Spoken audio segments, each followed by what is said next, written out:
What to expect from ABA therapy. ABA programs are highly individualized to best suit the needs of the learner. The skills and behaviors targeted in any given ABA program will depend on many factors, such as the age and diagnosis of the learner, specific challenging behaviors, skill strengths and deficits, and location of services, for example, school or home. While no two ABA programs will look the same, there are some general components that families and learners can expect from ABA therapy. After the assessment is complete, and your funding source has provided authorization for ABA services, your provider will assign a team for your child. This team will include a supervisor, typically a BCBA, and one or several behavior technicians. Expect to receive a schedule of services before the beginning of each month. Additionally, expect your ABA provider to reach out to you to receive your availability for services and to create a schedule that best fits your loved one's needs. Particularly in the early stages of the program, rapport building is essential. The staff assigned to work on your child's team should strive to build a positive relationship with your loved one. Not only is this rapport building important at the beginning of services, it should be maintained throughout the duration of the program. Therefore, families can expect the first couple weeks of ABA therapy to include a lot of play and conversation with their child.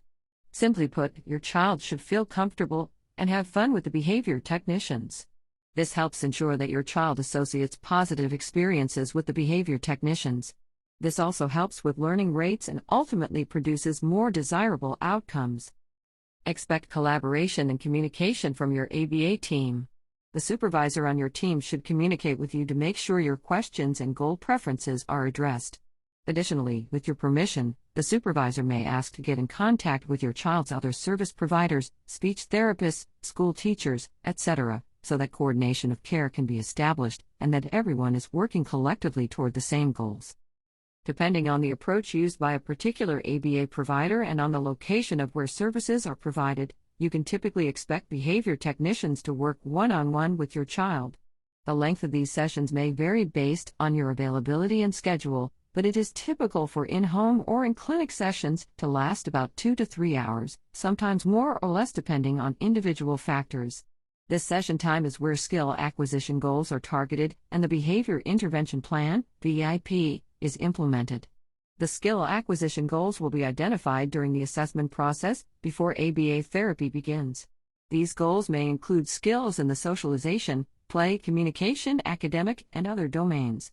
Similarly, the BIP, which was also designed during the assessment process, will be implemented by the team to reduce your child's challenging behaviors and replace them with socially appropriate, desirable alternative behaviors.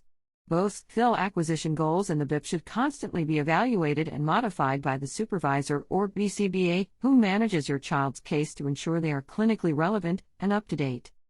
Parents and caregivers should also expect overlaps and team meetings. These are designated times throughout the month where the supervisor observes one or all members of your child's ABA team to ensure the treatment is being executed correctly and to address any concerns or questions that may arise. These overlaps and team meetings are imperative as they help ensure treatment consistency, progress, relevancy, and communication between all members of your child's ABA team.